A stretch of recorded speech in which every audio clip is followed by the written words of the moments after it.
à toutes et à tous, Valentin Offrand avec vous pour ce point de marché. Nous sommes le lundi 29 octobre 2018 et aujourd'hui il n'y a rien de prévu de spécial sur les marchés, en tout cas d'un point de vue macroéconomique. Nous avons le budget britannique, le budget du gouvernement britannique pardon, qui sera sans doute l'élément le plus important à suivre aujourd'hui. Il sera annoncé à 14h30, à 15h30 pardon, heure française, même 16h30 pardon, heure française par le ministre de Finances britannique, susceptible bien de faire fluctuer la livre sterling. Pour faire un petit récap des marchés, vendredi, on a eu la tentative du rebond de jeudi qui a été annulée. Nouvelle baisse à Wall Street vendredi. Ce matin, en Asie, on a une baisse. Donc, on a plus de chances d'avoir une poursuite du repli en Europe ce matin plutôt qu'un rebond technique. Alors, on va continuer comme d'habitude par la version manga sur risque que je vous invite à prendre connaissance. Le trading avec effet de levier amplifie toujours les gains et les pertes. Un compte risque limité prend un risque de perte du capital investi. L'investissement sur compte titre prend un risque de perte en capital. IG fournit un service d'exécution d'ordre. Cette présentation est à titre indicatif et ne saurait être considérée comme un conseil ou une recommandation. Alors comme d'habitude, rapide tour de l'actualité. On a eu des élections allemandes hier ainsi que celles brésiliennes. Alors au niveau des élections allemandes, c'était pour le Land de Hesse et on a donc c'est la région pardon dans laquelle se situe la capitale financière allemande qui est Francfort, et on a le CDU et le SPD, donc la coalition gouvernementale, qui perdent chacun 11 points par rapport aux élections de 2013. Ces deux partis ensemble n'ont plus la majorité parlementaire, les Verts qui suivent le SPD, suivi par la suite de l'extrême droite AfD qui triple son score avec 13% de voix. Au niveau du Brexit, on a le candidat d'extrême droite Jair Bolsonaro qui a remporté les élections présidentielles et il prendra ses fonctions le 1er janvier. En Iran, nous avons Téhéran qui a vendu pour la première fois son pétrole en bourse dimanche à des acheteurs privés, non pas à des pays, mais à des acheteurs privés, afin de rendre plus difficile la surveillance et le blocage des exportations par les États-Unis. Et enfin, concernant la Syrie, Français, Allemands, Russes et Turcs souhaitent un comité chargé de rédiger une nouvelle constitution syrienne d'ici la fin de l'année. Voilà, alors pardon, j'ai pas actualisé ces chiffres là, donc baisse à Wall Street, donc ne faites pas attention à ces chiffres, baisse à Wall Street, baisse ce matin sur les marchés actions, et voilà, tout simplement. Et au niveau du calendrier économique, donc vous voyez, on n'a pas le budget qui est planifié sur ce calendrier. Il sera à 16h30 heure française, 14h30 GMT, budget britannique. Et sinon, vous voyez que d'un point de vue macro, nous n'avons rien de spécial de prévu. Donc on va commencer tout de suite par l'analyse graphique. Alors Nikkei sur support pluriannuel vers les 20 800, 20 973. Si on passe sous cette zone de support, vous voyez que ça fait également office de support à ce moment-là, vendredi dernier finalement. Donc si on passe sous ce support, ça sera un signal baissier assez conséquent jusqu'à 20 000 puis 12 305 points. Voilà, tant qu'on se maintient au-dessus de ce support, j'ai pas envie de dire qu'il faut mettre des stratégies acheteuses, mais c'est pas le moment de rentrer à la vente. Au niveau du CSI, donc Shanghai Composite, toujours dans un bear market. Si on prend une règle, on prend du plus haut au prix actuel, on est en baisse de 30%. Un bear market, c'est à partir de 20% de baisse. Donc voilà, la Chine qui est toujours en bear market et voilà, donc c'est stratégie baissière à privilégier. La Chine, comme vous savez, c'est un pays industriel qui produit et qui exporte énormément. De ce fait, les métaux industriels sont énormément corrélés à l'activité chinoise. Donc, on peut plus ou moins dire que le cuivre, le nickel et le nickel, qui sont deux métaux industriels, ont une certaine corrélation positive avec les actions, les indices chinois.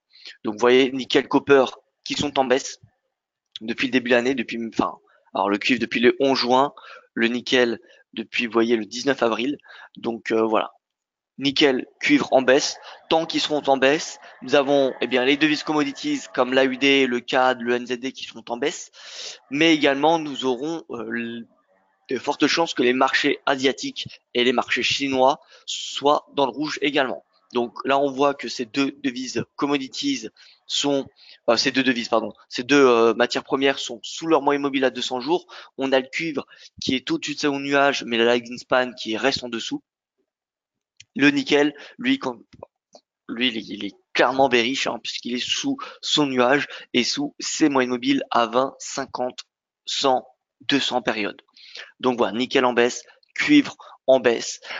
Donc perspective négative pour le Shanghai, même si on a des rebonds. Donc tout rebond à l'intérieur du nuage, comme on a pu avoir en début octobre, en fin octobre ou encore en mai, eh bien, sont des zones de vente qui sont à surveiller, bien évidemment, si on a des signaux bearish. Donc dans ce cas, il faut se mettre en 4 heures. Il faut se mettre en 4 heures et chercher des signaux. Ça peut être un croisement de 50 du RSI, ça peut être un avalement baissier, ça peut être différents arguments techniques. On passe à l'Eurostock 50. L'Eurostock 50 qui, comme vous pouvez le voir, est assez bas, hein. L'Eurostock 50, vous voyez, il teste ce support qui était auparavant une résistance. Alors, si je devais me mettre en mensuel,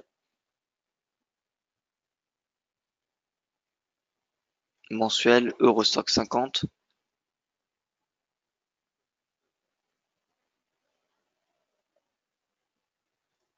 Ah, donc le top de 2011, vous voyez qu'on est en train de le tester. En plus, c'est la moyenne mobile à 200 mois. Voilà, on a quand même pas mal de support autour des 3077 points. Si on passe en dessous des 3077 points, on a des chances d'aller venir chercher les 2935. Vous voyez, en hebdo, 3077, c'était cette zone, vous voyez, de résistance devenue support. Donc voilà, cette zone elle est clé parce que si on passe en dessous, on vient chercher les plus bas de 2015 à 2952. Vous voyez que le momentum, il est clairement baissier, on n'a pas de divergence, il est sous 50. On pourrait même tracer finalement un canal de momentum.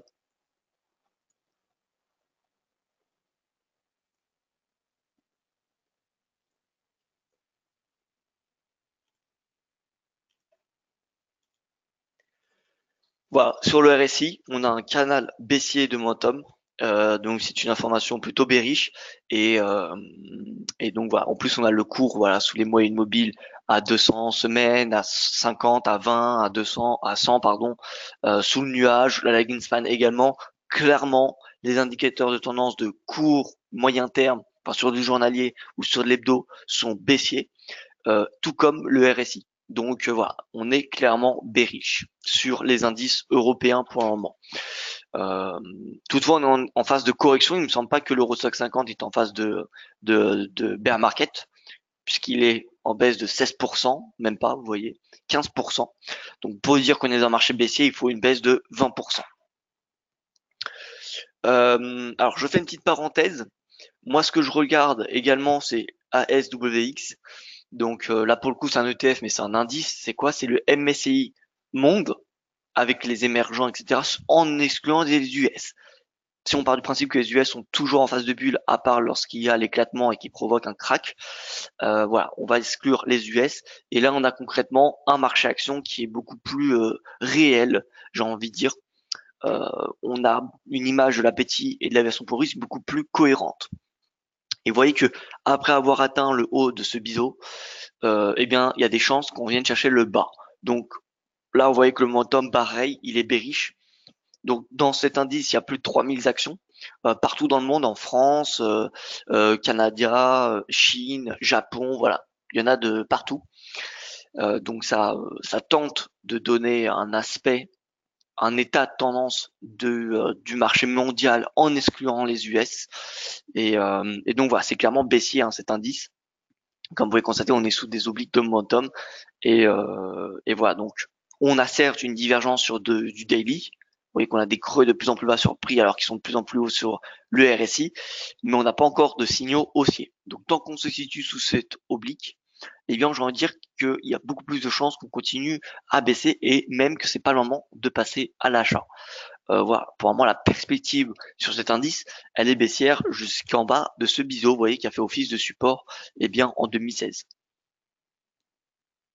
Donc voilà, c'est possible que sur cet indice, on vient chercher le bas. Et si cet indice vient chercher le bas, c'est baissier Europe, baissier Asie.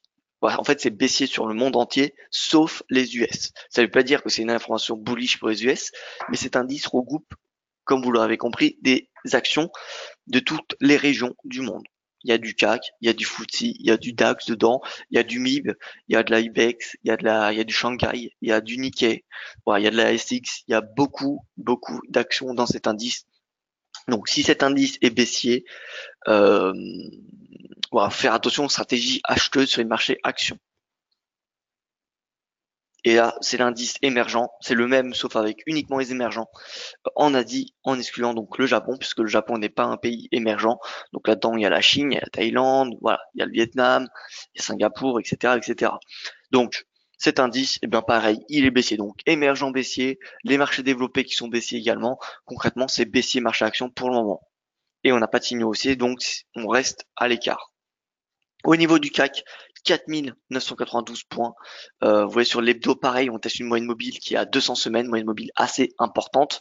Néanmoins, le RSI qui est toujours bearish et vous pouvez voir qu'il est assez bas, il est à 35. Il est la semaine dernière, il a inscrit un nouveau plus bas pluriannuel. Donc voilà, on a un momentum qui est clairement baissier et qui s'est accéléré la semaine dernière sur l'unité de temps hebdomadaire. Donc ça, c'est une information plutôt bearish.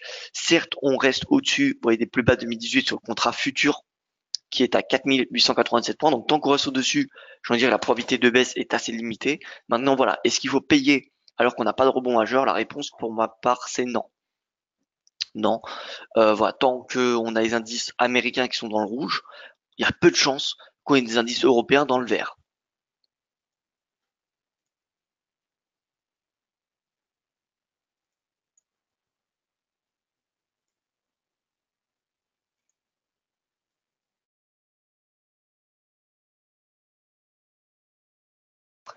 Alors bonjour à toutes et à tous. Je vois qu'il y a eu un problème technique.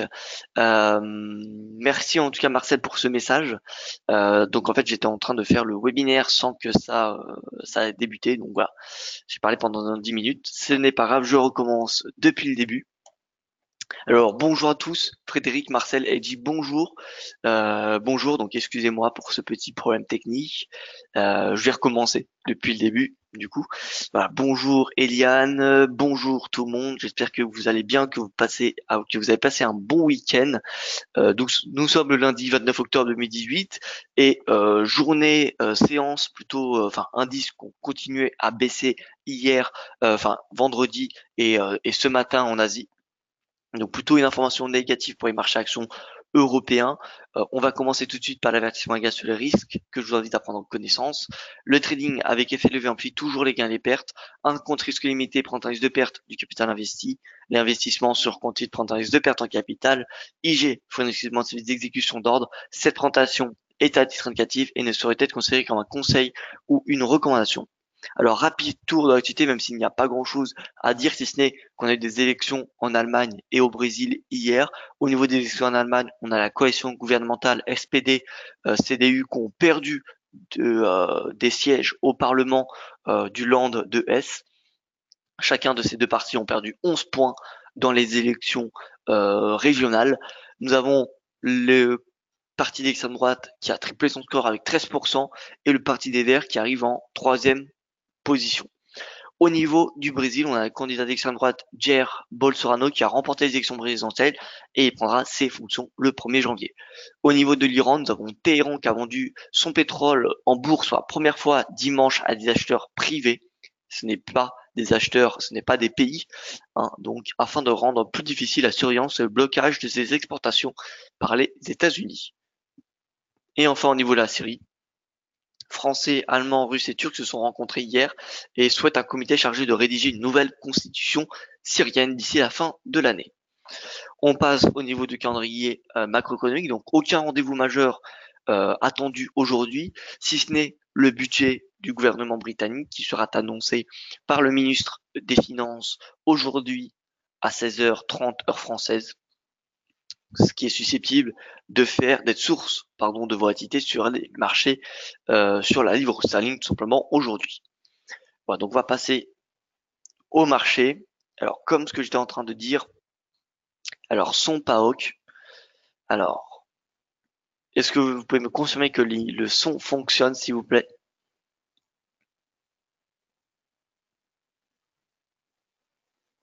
Son hoc. Voilà, c'est parfait. Merci Edgy. Merci pour cette confirmation. Donc bonjour tout le monde. Excusez-moi pour ce problème de d'image et de son qu'il y a eu au début du webinaire. Je ne sais pas pourquoi ça ne s'est pas lancé. Donc j'ai dû parler un quart d'heure sans que personne m'entende et voit mon écran. Donc voilà, excusez-moi pour ce petit dérangement. Donc on passe tout de suite aux indices. Donc comme je le disais, la Chine, enfin l'Asie qui est en rouge ce matin, on a le Nikkei voilà, qui a testé un niveau de support vendredi important, 20 809. Si on se met sur l'hebdo, c'est un niveau de support assez conséquent. Vous voyez, c'était le top de 2015, mais c'était également en mensuel un bottom. C'est un support devenu résistance simplement.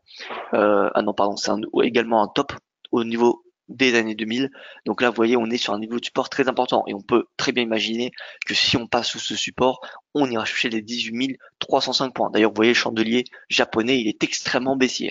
Il est extrêmement baissier. La clôture en fin du mois, donc demain, mercredi, excusez-moi, sera très importante. Sera très importante parce que si on a une clôture de ce type, c'est un avalement baissier conséquent. Au niveau de la Chine, en mensuel, bon, à mon avis, vous voyez qu'on va on va tendre vers les plus bas, vers les 2500 points. En hebdomadaire, on est toujours en baisse, que ce soit le RSI ou le prix, et en journalier, on est en baisse également. Et ce que j'étais en train d'expliquer quand le webinaire ne fonctionnait pas, c'est que la Chine, c'est un important producteur, enfin pays industriel dans le monde. C'est même le plus important finalement. C'est celui qui a une activité manufacturière la plus importante. Donc de ce fait, tous les métaux sont particulièrement influencés par l'économie chinoise. Donc on peut dire de ce fait que les métaux industriels comme le cuivre et le nickel sont une indication pour les marchés actions chinois. C'est-à-dire que si ces deux commodities sont en baisse, il y a de fortes chances que les marchés actions chinois le soient également. Voilà, donc à suivre. Mais en tout cas, pour moi, le copper et le nickel sont en baisse, même si le copper, on a eu un rebond à la mi-septembre. Vous voyez qu'on a un momentum qui se dégrade à nouveau et même le momentum qui passe aux 50. C'est-à-dire qu'on a plus de pression vendeuse que de pression acheteuse sur le cuivre. Et le nickel, lui, qui inscrit un nouveau plus bas. Donc voilà, c'est indication baissière pour les métaux industriels. Et donc la Chine a des fortes chances de reprendre une baisse. Donc premier niveau de support à suivre, ce sera le récent plus bas à 2986. Mais il y a des chances qu'on vienne chercher le S3 mensuel. Puis cette zone de support qui est le plus bas de 2016, le plus bas de 2015 vers les 2600 points. Au niveau de ces deux indices que je souhaite vous partager, alors devant nous, on a l'indice asiatique en excluant le Japon, c'est simplement pour avoir les marchés émergents en Asie. Bien, vous pouvez voir qu'ils sont dans un bear market depuis le début de l'année. Voilà, bon, le pays qui est le plus présent dans cet indice, c'est la Chine. Donc forcément, si la Chine est en baisse, on a cet indice qui va être énormément sous pression. Donc là, vous pouvez voir que les marchés asiatiques sont en bear market, moins 25%, et on a une marge de baisse quand même assez importante, puisque vous pouvez voir que eh bien, depuis 2008, on évolue dans un biseau, mais pour voir qu'on a des chances de revenir en bas de celui-ci. Le RSI est extrêmement baissier, on n'a pas de momentum qui diverge, donc à moyen terme, on reste avec une conviction baissière. En journalier, on a une petite divergence qui se crée, mais voilà, pour le moment, on n'a pas de rebond du prix. Donc en l'absence de rebond du prix, je dirais que c'est très compliqué de passer à l'achat. C'est même à éviter. Devant nous, on a notre indice mondial qui est l'indice World, donc l'indice monde en excluant les US. Partant du principe que les US sont toujours dans des bulles et ne reflètent pas réellement l'appétit ou l'aversion pour les marchés actions. Donc en excluant, on a finalement une idée plus précise lorsque le marché est en appétit et en aversion pour le risque. Pour voir que depuis le début de l'année, on est également en baisse. Toutefois, nous ne sommes pas dans un bear market. Donc, qu'est-ce qu'il y a dans cet indice? Il y a des actions du monde entier. C'est-à-dire qu'il y a de la Chine, il y a de l'Europe, il y a du Canada, il y a du Mexique, il y a de l'Afrique du Sud, il y a de l'Australie, il y a de tous les pays, sauf les États-Unis. Donc voilà, cet indice est en baisse et pareil, la marge, on a un RSI qui diverge à la hausse sur le journalier. En hebdo, on est toujours en baisse. Donc voilà, j'ai envie de dire qu'il y a encore des chances qu'on vienne chercher ce support, qui est le bas d'un biseau. Voilà, donc on peut aller très bien chercher les 40. Donc ça, c'est un ETF qu'on a devant nous, mais c'est un indice très très intéressant à suivre. Donc sur les émergents, plutôt baissier. Sur l'indice monde en excluant les US, plutôt baissier. Et on a Wall Street qui est baissier. Donc est-ce qu'il faut passer à l'achat sur les marchés actions pour le moment? J'ai envie de dire, si vous êtes sur du très long terme, pourquoi pas. Mais voilà, pour le moment, ça me semble assez compliqué d'acheter sur du très court terme. Donc on passe sur le S&P avant de passer sur les actions européennes. Sur S&P, regardez, le momentum il est clairement baissier sur du journalier, donc on a clairement une phase de respiration. D'un point de vue des vagues d'Elliott, on a des chances de revenir entre 2600 et 2550. Donc voilà, il y a encore une marge de baisse à s'attendre.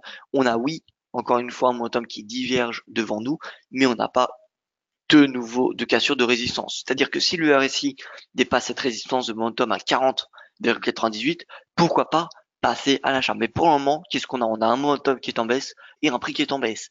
Et l'objectif de la vague C, la vague corrective qu'on a devant nous, c'est 2600 points. Donc, on a encore des chances d'avoir une baisse sur les marchés actions à court terme. Et pour moi, on n'a pas de signaux haussiers. Pareil pour le Dow Jones. On a une baisse qui pourrait se faire jusqu'à 23 800 points. Donc, je ne dis pas qu'il faut shorter actuellement parce qu'on a une divergence. On est sur un niveau de support qui tient depuis, vous voyez, mercredi. Donc, voilà, on a des acheteurs qui se manifestent à 24 722 points, mais nous n'avons pas non plus de signaux d'achat. Donc, on n'a pas de signaux d'achat, pas de signaux de vente. Si on a une clôture du futur sous le récent plus bas, pourquoi pas passer à la vente pour viser les 23 800, mais pour le moment, on peut voir que le support des 24 722, il tient. Et au niveau du Nasdaq, c'est pareil. Donc, on a une vague A de correction, la vague B.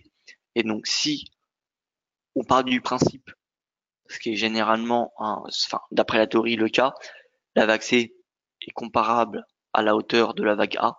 Donc, vague C, ça nous donne un objectif à 6539.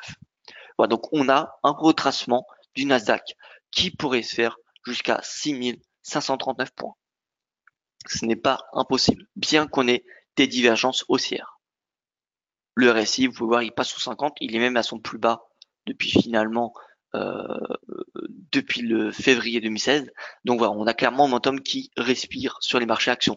Donc est-ce qu'il faut acheter les marchés européens pour du moyen terme au prix actuel? La réponse est non, bien qu'on soit sur des niveaux de support conséquents. Vous pouvez voir que l'Eurostock 50, il teste les 3077, enfin il est venu tester les 3077 vendredi. Tant qu'on se maintient sur ce niveau de prix, il n'y a pas de quoi repasser à la vente. Pour ceux qui sont déjà à la vente, pourquoi pas maintenir une position short jusqu'à pourquoi pas 3000 points. Mais voilà, soyons prudents. Soyons prudents parce qu'on est sur un niveau de prix déjà bas. Donc c'est pas impossible, hein, c'est pas un scénario à exclure qu'on ait un rebond. Je vous rappelle les catalyseurs, c'est quoi? C'est les résultats des entreprises, c'est la situation en Italie. Voilà, ça c'est les deux principaux catalyseurs. On a bien évidemment le Brexit et le ralentissement de l'économie chinoise qui, dans le fond également, font pression. Mais voilà, c'est surtout l'Italie qui pourrait demain débloquer vraiment la psychologie, enfin la confiance des investisseurs. Là, pour le moment, qu'est-ce qui se passe? Eh bien, il se passe que les investisseurs ne reviennent pas sur l'Europe, tout simplement parce qu'on a des incertitudes autour de l'Italie. Donc on peut voir que le spread BTP Bund, il est élevé, mais il n'a pas dépassé son récent sommet.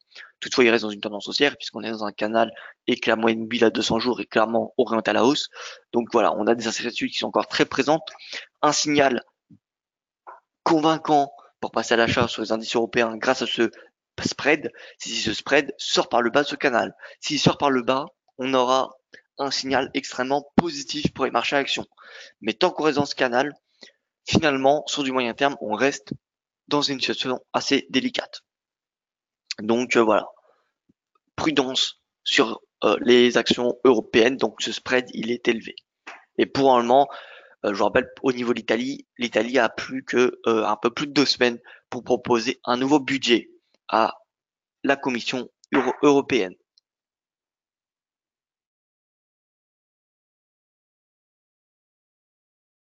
Donc voilà, d'ici 3 semaines, le Rome devra proposer une nouvelle version de son budget qui eh bien, devrait être moins élevé en termes de déficit que sa première proposition qui était, je vous rappelle, de 2,4% du PIB. Voilà, donc marché américain en baisse, Marché asiatique en baisse. Italie, spread Italie-Allemagne assez élevé. Certes, on n'a pas de dégradation en intraday, donc ce qu'on peut s'attendre au mieux, c'est un rebond intraday.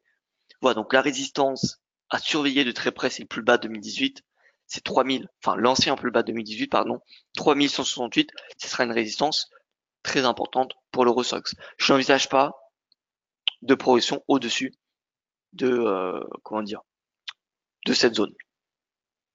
Si on passe au-dessus de cette zone, il faudra surveiller celle-ci, vers les 3270 points. Au niveau du CAC, le CAC, ce qui est intéressant à surveiller, c'est à observer, pardon, c'est qu'il se maintient au-dessus de son plus bas du contrat futur de 2018 à 4897 points. Vous pouvez voir que on le teste, mais on a des acheteurs qui se manifestent, qui sont manifestés mercredi, qui sont manifestés jeudi et qui sont manifestés vendredi. Donc pour le moment, j'ai envie de dire que on a à très court terme un range finalement qui semble se mettre en place entre ce plus bas à 4998, c'est même pas un range, c'est un petit canal, vous pouvez voir en intraday. Voilà. Si je devais le dessiner grossièrement, on a ce canal avec une résistance très importante à 5000 points. Donc, sur support, perspective haussière sur l'intraday jusqu'à 5000. Et à 5000, je pense que c'est la zone où il faut commencer à prendre des bénéfices et s'intéresser aux positions short pour reviser les plus bas. Au niveau du DAX, DAX qui est dans une situation technique beaucoup plus fragile. Hein. Regardez le DAX. DAX donc baissier, on a un gap haussier ce matin, mais d'un point de vue du momentum, on est clairement dans un canal qui est baissier. On n'a pas de momentum qui diverge à la hausse en 15 minutes. 15 minutes, donc comme je vous l'ai dit, on a un momentum, on a une ouverture avec un gap haussier. Regardez la résistance. Donc ça y est, le canal il est confirmé. Et si je devais le dessiner grossièrement, voilà, c'est perspective baissière jusqu'à 11 000 points.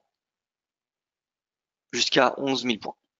Même si on a en horaire, il semblerait un momentum voilà, qui diverge à la hausse. Un momentum qui diverge à la hausse. Seuil d'invalidation, et bien si on repasse au-dessus du S3 mensuel, c'est-à-dire au-dessus du récent sommet du jeudi, hein, si on repasse au-dessus de jeudi, invalidation de stratégie short, il faudra s'attendre à un retour à 11 400 points. Donc voilà, si je reviens en 15 minutes, le seuil d'invalidation, c'est celui-ci. Ouais, c'est le S3 mensuel. En dessous du S3, perspective baissière. Au-dessus, on peut s'attendre à un retour à 11 400. Mais vous pouvez voir que finalement, d'un point de vue probabilité de hausse, probabilité de gain, probabilité de baisse, on va dire que ce ratio tend plus en faveur d'une baisse. Donc voilà, je ne serai pas bullish à court terme sur les indices, déjà parce qu'on est dans ce canal, mais en plus on est voilà sur du horaire, du 4 heures ou du journalier, on est dans un momentum qui est clairement baissier. Donc perspective baissière sur les indices européens ce matin, le CAC qui est à 5000, sous résistance, qui baisse, et le DAX qui est sous cette oblique. À part, donc je vous rappelle les baromètres à suivre, c'est le 10 ans allemand, 10 ans italien avec le 10 ans allemand, ce spread, ça c'est à suivre. Mais voilà, sinon Adi, je vous rappelle, qui a clôturé en baisse. Wall Street, vendredi, qui a clôturé en baisse. Donc voilà, il faudra plutôt s'attendre à une baisse. Et on n'a pas de catalyseur aujourd'hui de prévu qui pourrait voilà, être en faveur des indices européens. Donc marche action attendue en baisse. Au niveau du Forex, qu'est-ce que nous avons ce matin? On avait les devises commodities qui rebondissent. Elles rebondissent, alors sans catalyste pourtant. Vous voyez qu'on a les métaux industriels qui sont en baisse. Métaux industriels, même métaux précieux. Vous voyez, or, argent, cuivre, nickel. On a le pétrole qui est en baisse. Voilà, on a les matières premières qui sont en baisse. Matières premières qui sont en baisse. Ah, ça c'est le CRB Index. CRB Index, vous voyez en baisse. CRB qui avait bien progressé en octobre et qui finalement est à nouveau en baisse. Bref, donc métaux en baisse ce matin. Donc et pourtant on a une hausse de la UD, donc c'est pas vraiment justifié. Et on a une hausse du NZD. Si on regarde nos indices NZD et AUD, eh bien ces deux indices forex sont toujours clairement en baisse sur du moyen terme. Donc c'est dans ce sens qu'il faut, je pense, se positionner. Bien qu'on ait sur l'hebdo, regardez, une divergence haussière très importante. Vous voyez ici, on a un bottom qui se fait. Toutefois, tant qu'on reste dans ce canal baissier, je pense que c'est trop risqué de s'attendre à un bull market du NZD ou de l'AUD. Parce que si on anticipe une hausse de l'AUD et du NZD majeure, c'est à dire qu'il n'y a plus de risque de ralentissement de l'économie chinoise, ça veut dire que les métaux repartent en hausse et ça veut dire que le marché chinois repart en hausse. Est-ce que pour le moment on a des signaux haussiers sur les marchés chinois en hebdo, alors où on a une divergence, vous voyez, mais on a un RSI qui reste sous 50. Et tant qu'il restera sous 50, je pense que ça sera trop risqué de passer à l'achat sur les actions chinoises. Au niveau des indices de devises, voilà, donc ça c'est indice précieux, c'est pardon métaux précieux. Moi je vais prendre métaux industriels, donc c'est le Dow Jones Commodity, et là ce que je vais mettre c'est Industrial Metals. Et vous voyez donc les métaux industriels, eh bien c'est pareil. En une semaine, on a une divergence, on a eu un rebond, mais le RSI se maintient sous 50. C'est pas parce qu'on a une divergence qu'il faut s'attendre, comment dire, à un renversement de la tendance. Une divergence, ça peut être qu'une phase de respiration, d'accord? On peut très bien avoir une consolidation et une nouvelle baisse. Donc voilà, tant qu'on n'a pas de signaux du prix important, euh, je resterai plutôt baissier. Et vous voyez, qu'en journalier, on reste dans le nuage, on reste sous la moyenne mobile, donc pour le moment, c'est clairement baissier. Et si, vous voyez, le RSI, vous voyez, il repasse sous 50, si on a le prix qui sort par le bas du nuage, ça sera un nouveau signal baissier. Donc, métaux industriels en baisse, marché chinois en baisse. Est-ce qu'on peut s'attendre à un nouveau rebond, enfin un rebond majeur de l'AUD et de l'UNZD? La réponse, pour le moment, au 29 octobre 2018, c'est la réponse est non. Pas sur du moyen terme. Donc, pour moi, ces rebonds sont des opportunités pour se repositionner à la vente. Voilà, donc NZD en intraday, c'est haussier. C'est haussier. Donc voilà, ça s'achète finalement en intraday. Maintenant, en swing trading et en moyen terme, je pense que c'est plutôt des devises qui se vendent. Voilà, vous voyez, AUD, on a eu un beau rebond vendredi et depuis voilà, on a l'AUD qui reste sous ses récents sommets. L'euro qui est toujours en baisse, baisse vers le bas de son canal haussier dans lequel il évolue depuis le mois de mai. Donc vous voyez qu'on y approche. On y approche, on a une divergence qui est en train de se former, j'ai l'impression. Alors non, pardon, pas de divergence qui se forme. Donc là, on arrive vers le bas. Donc, qu'est-ce que nous, en quoi on peut-on utiliser cette indication? Eh bien, cet indice nous indique que l'euro il est baissier. Donc, on va chercher à le shorter face à des devises qui sont fortes. Quelle devise est forte? Alors, le GBP, non, clairement baissier. Pareil, le GBP, on va s'intéresser plutôt à la vente. Vous voyez qu'on n'a pas de signaux haussiers importants. On n'a même aucun sur du journalier. Et en 4 heures, on a un momentum qui s'aplatit, mais on n'a pas de rebond. Sur le CHF, alors on a une divergence qui se forme, qui s'est formée pendant 2 semaines. On n'a pas eu de rebond très très important, on en a eu un, mais pas de façon conséquente. Donc franc c'est neutre. Le dollar, alors le dollar, divergence qui continue à se creuser, mais sommet qui continue, sommet de plus en plus haut, qui continue à se faire. Et tant que les sommets sont de plus en plus hauts, eh bien le dollar s'achète finalement. Donc j'ai envie de dire l'euro-dollar, c'est direction les plus bas, 1,13. Voilà, on vient chercher les 1,13. Par contre, 1,13, c'est pas seulement les plus bas de l'année, c'est également la moyenne mobile à 200 mois, à 200 semaines, pardon. Donc c'est un niveau de support très très important qu'il ne faut sous-estimer. Voilà, donc 1,13. Je pense que l'euro dollar ira chercher les 1,13. Donc si on a un pullback, pourquoi pas le reshorter. Et au niveau du CAD, vous voyez qu'on est dans un momentum, dans une tendance haussière globalement. On est dans une tendance haussière sur du long terme et en 4 heures. divergence haussière, oblique haussière de momentum. Donc là, on va peut-être avoir un rebond. Donc EuroCAD, GBP-CAD, stratégie baissière, et euro-dollar, GBP-USD, stratégie baissière. Voilà, donc euro-dollar, stratégie baissière jusqu'à 1,13, GBP-USD, on est déjà sur un niveau de support très important, 1,2696. Si on passe sous les 1,2696, ce sera un signal baissier direction les 1,2661, qui est le plus bas de l'année. Sinon, EuroCAD, GBP-CAD, EuroCAD, vous voyez qu'on a un rebond, RSI qui est dans une espèce de triangle. La sortie donnera une nouvelle direction. Si on sort par le bas, stratégie baissière, direction, vous voyez, vers les 1,46 globalement. Et si on a une sortie par le haut, on ira chercher le haut du range, du canal. Maintenant, voilà, on est dans un momentum qui est baissier, illustré par le RSI qui est sous 50 et le prix sous son nuage et sous sa moyenne mobile à long terme. Donc, il y a beaucoup plus de chances qu'on reparte en baisse sur l'EuroCAD. L'objectif du double top a été atteint en l'espace de quelques heures, vous voyez, mercredi. Là, on revient à la ligne de coup, donc c'est simplement un pullback. Donc, on pourrait avoir des signaux intéressants. Alors, on regarde sur du 1 heure. 1 heure, on a un momentum qui commence à repartir à la baisse.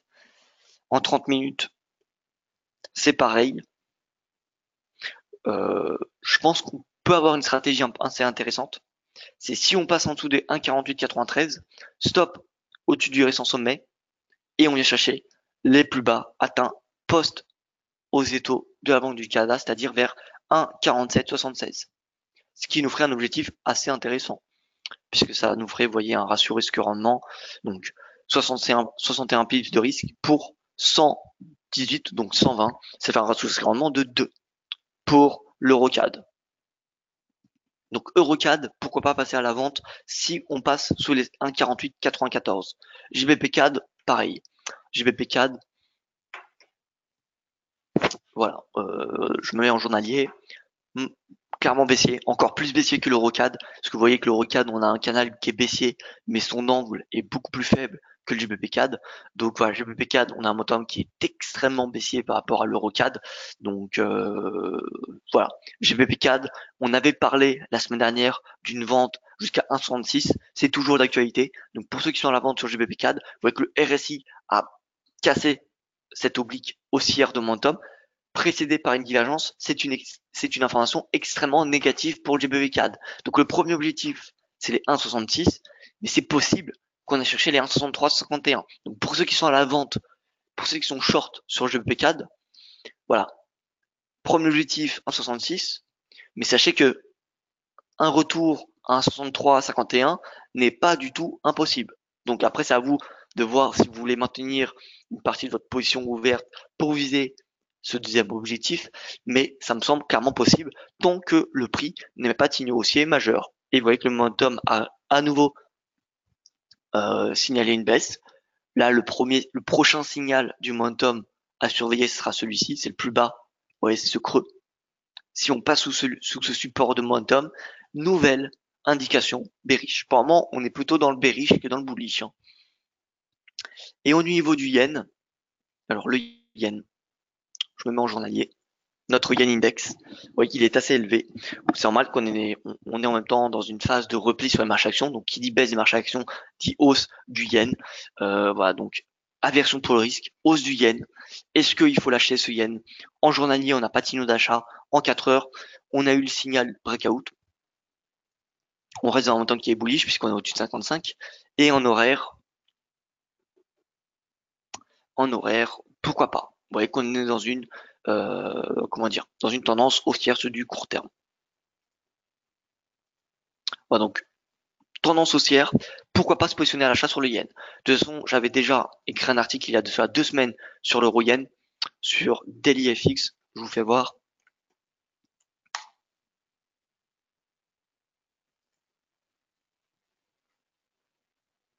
Voilà, 128, objectif 128.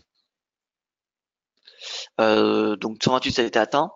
On a le breakout en journalier en tout ce support, vous voyez, qui était le plus bas du 10 septembre. Vous voyez, on a eu une phase d'impulsion, la respiration, la nouvelle impulsion.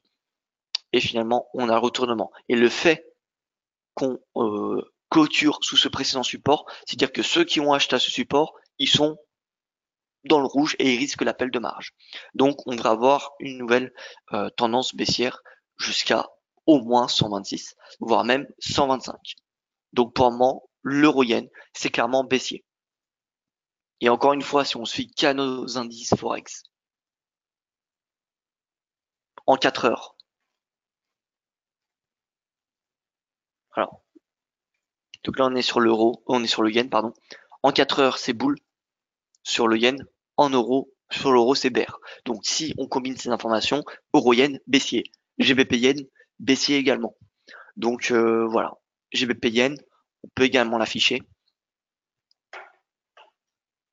GBP-yen, là on teste un support à 143, mais honnêtement, ça me semble clairement possible qu'on vienne chercher les 140. Donc si on a un breakout de 143, ça serait peut-être intéressant de chercher à vendre cette paire.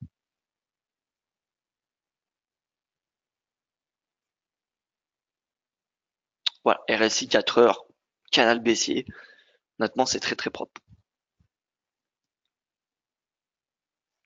Alors je vais juste regarder rapidement si on n'a pas un breakout à court terme, quelque chose d'intéressant. Alors,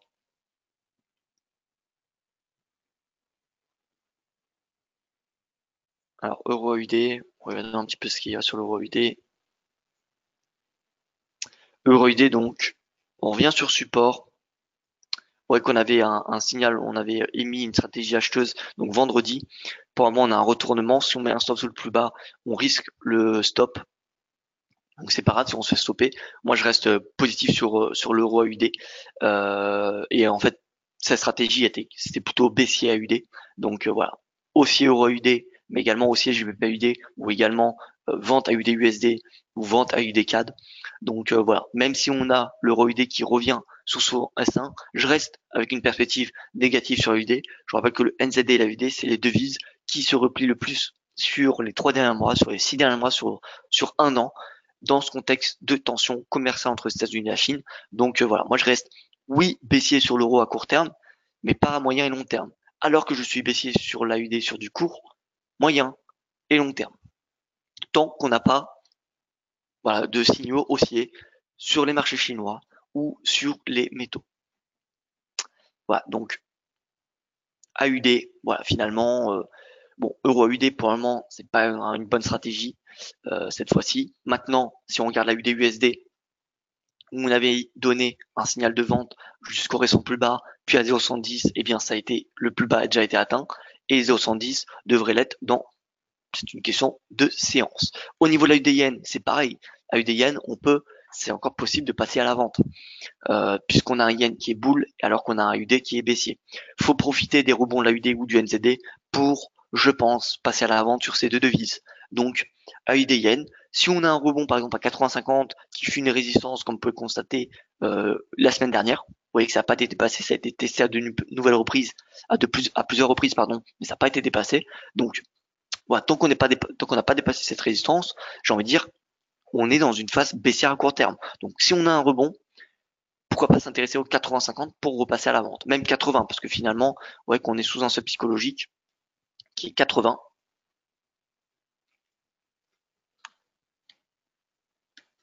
Voilà, 80, si on revient à ce niveau de prix, pourquoi pas shorter l'AUD. L'AUD CAD, pareil. Encore une fois, l'AUD, pour moi, ça se short face à toutes les devises majeures, sauf le NZD. L'AUD CAD, donc on a un rebond. Retour au pivot mensuel, faudra chercher des signaux de vente. Pour le moment, nous n'en avons pas. Donc voilà. Et pareil, hein, ces propos sont valables pour le NZD. Donc euro NZD, on a un rebond important, on a une baisse importante ce matin, mais ça ne change en rien ma stratégie de vente sur le NZD. C'est-à-dire que je reste haussier sur le NZD en swing trading moyen terme. Voilà, donc pour le moment, j'ai l'impression que le NZD ait plus de chances à court terme de se replier. Donc, pour ceux qui ne sont pas à l'achat sur le NZD, attendez un retour, enfin des signaux aussi plus convaincants. Par contre, ceux qui ont dans le même temps shorté le NZD USD, eh bien, pour un moment, c'est toujours d'actualité. On vient chercher, pour objectif, ce support qui est le S2 mensuel et le récent plus bas. Et ensuite, 0,635. Mais c'est possible qu'on vienne chercher 0,625. Je vous rappelle, si on se met sur de l'hebdo, vraiment pour avoir une vue très très large, pour moi, l'AUD et le NZD, c'est clairement bearish. Regardez, AUD USD, pour moi, on vient chercher l'un de ces deux creux. Donc soit 0,635, soit 0,625. Vous voyez? Donc pour moi, on vient chercher cette zone de prix. L'AUD, c'est pareil. L'AUD, on vient chercher l'un de ces deux creux.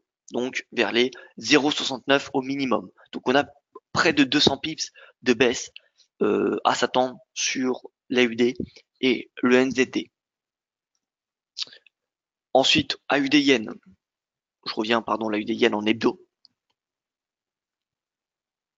AUD Yen, pour moi, on vient chercher par ici. Vous voyez? Donc vers les 76. NZD Yen, pareil. NZD Yen, c'est baissier. Bon, vous voyez, on est déjà venu chercher ces supports de 2016.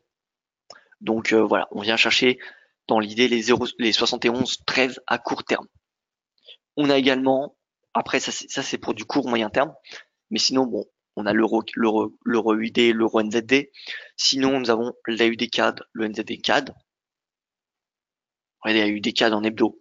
On est sur un niveau de support de 2013. On est en plus bas depuis 2010. Pour moi, c'est alors là, on a des signaux importants. Alors on n'a pas de divergence, mais en journalier, on en a une, pas en hebdo. Alors, on va faire une analyse technique un petit peu plus poussée.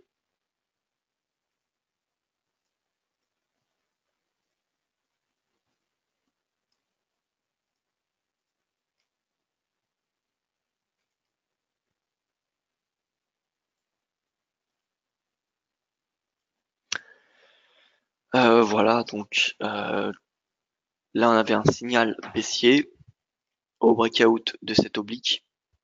Cette oblique a fait office de support à ce moment-là. Ensuite, on a eu le breakout, le pullback. Donc, quand on teste un support, si on a le breakout, honnêtement, on peut s'attendre à un repli jusqu'à 0,85.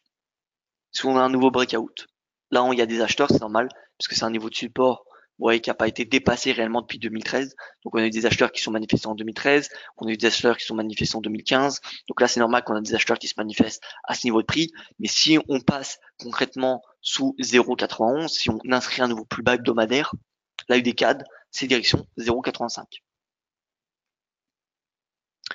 Voilà. Au niveau de l'USD-CNH, donc je m'écarte de l'AUD et du NZD. Vous savez que je suis clairement baissier sur ces deux devises, mais donc l'USD-CNH, pour moi, c'est boule. On a une divergence haussière, oui, mais bon, pour moi, on n'a pas de repli du prix, et ce qu'on trade avant tout, c'est le prix. Donc voilà. Résistance, le R3 mensuel. Là, on est en train de faire un nouveau plus haut. On est en train de faire un nouveau plus haut journalier. Vous voyez que déjà, jeudi, on avait clôturé au-dessus du plus haut de mercredi.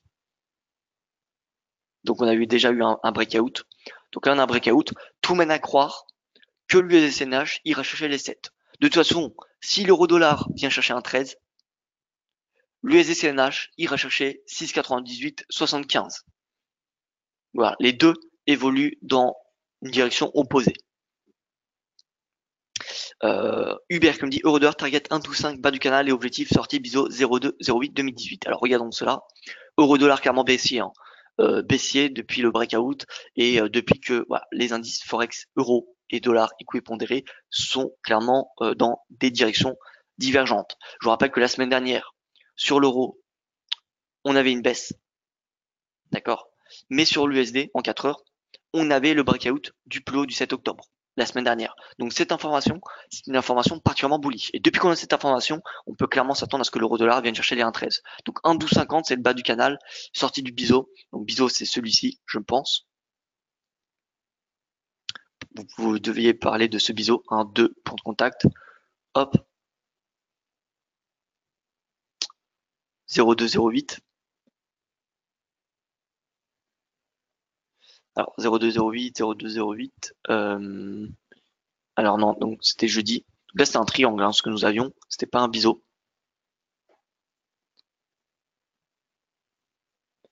Et donc triangle.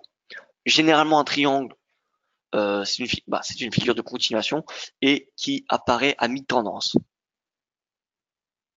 À mi-tendance, donc ça sert d'objectif finalement. Ça permet d'utiliser l'indication voilà, de cette tendance, en fait la reporter. Sauf que voilà, si on reporte cet objectif, c'est un objectif baissier à 1,05. Vous voyez par rapport au breakout, voilà, c'est à peu près là, puisque c'est 1000 pips ici. Là on a 1000 pips. Donc est-ce qu'on va revenir à 1,05? Peut-être, hein. Honnêtement, personne n'a de boule de cristal entre les mains, mais pour moi ça me semble beaucoup trop tôt pour en être certain. On a ici une oblique support de momentum. Si on casse cette oblique, nouveau signal bearish. Nouveau signal bearish. Et donc on vient chercher, là de toute façon, concrètement on vient chercher les 1,13. Le scénario d'invalidation, c'est si on repasse, si on clôture au-dessus des 1,1432. Dans ce cas, on pourrait annuler stratégie de short à court terme. Et on pourrait s'attendre à un retour à 1,15. Mais tant qu'on reste sous 1,1432, je pense qu'il y a beaucoup plus de chances que l'euro-dollar vienne chercher 1,13. Voilà, donc là, vous voyez, plutôt, on est clairement baissier. Et je passe rapidement sur les commodities, même s'il n'y a pas grand-chose à dire. L'or qui a beaucoup progressé vendredi, mais qui finalement a reculé dans les dernières heures de cotation. Donc voilà, on avait clôturé, vous voyez, à 1243 dans l'après-midi. Finalement, on revient ce matin au R2 mensuel qui est à 1226. Ce qu'il faut retenir là, c'est qu'on a des creux de plus en plus hauts, des sommets également. Et voilà, donc dès qu'on vient en bas de ce canal, et vous voyez que le RSI sur support, eh bien, faut chercher sur des unités de temps plus faibles, des signaux haussiers.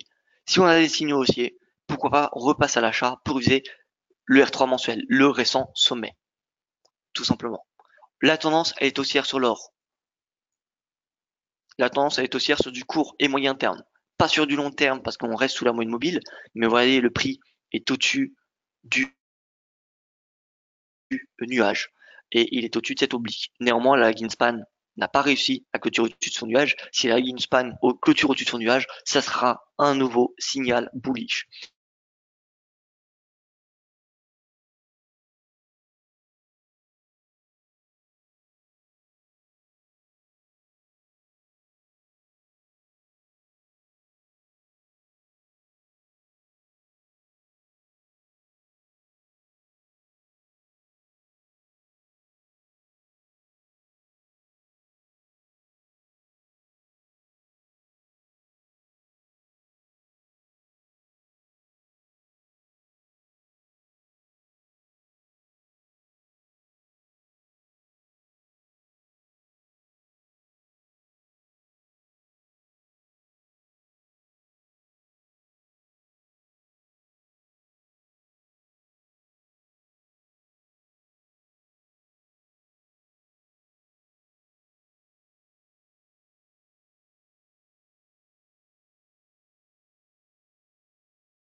Que ce chandelier, vous voyez, est à l'inverse, enfin dans une direction opposée que le précédent et qui même englobe le précédent chandelier, c'était une bullish engulfing.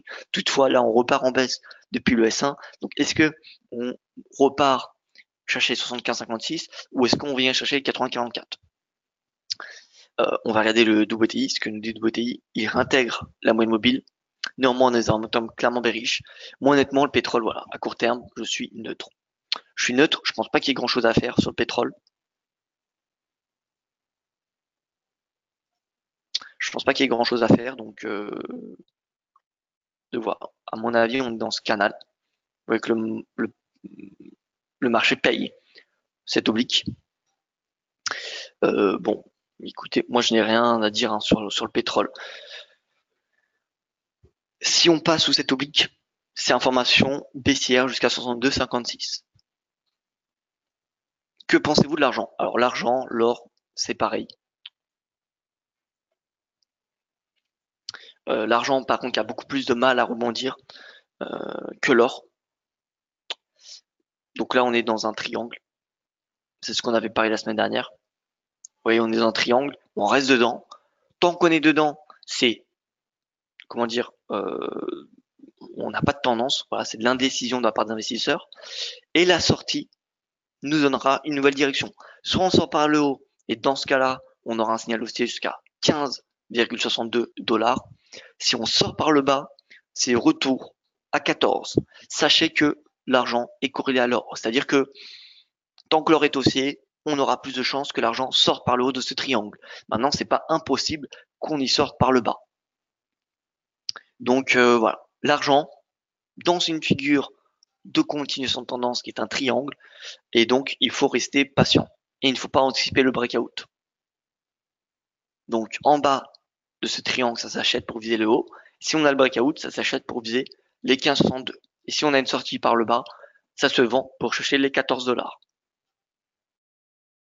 Voilà un peu pour l'argent. Moi, c'est tout ce que je vois d'un point de vue technique. À court terme, ça m'a l'air d'être plutôt baissier en intraday. Mais en swing trading, on est dans de l'indécision. Et voilà donc pour ce point de marché. Donc plutôt, si je devais résumer, baissier sur les marchés actions. Maintenant, je m'attends pas à des nouveaux plus bas. Je m'attends pas à des nouveaux plus bas. Je pense que les plus bas qui ont été inscrits en fin de semaine dernière, eh bien, seront maintenus. Le CAC, je le vois bien entre 4 987 et 5 000 points à court terme. Au niveau du Forex, l'euro, le JBP sont deux devises clairement baissières sur du très court terme. Pourquoi? Eh bien parce que d'un point de vue fondamental, on a le budget italien et le Brexit, donc clairement l'Europe sous pression d'un point de vue fondamental, alors que le dollar US, dollar canadien ou encore le yen sont plutôt, selon moi, haussiers sur du court terme. Voilà, moi sur du moyen terme, je reste clairement baissier sur la UD et le NZD. Et donc voilà pour ce point de marché. Merci pour votre attention, je vous souhaite une excellente journée et je vous dis donc à demain pour mon prochain point de marché.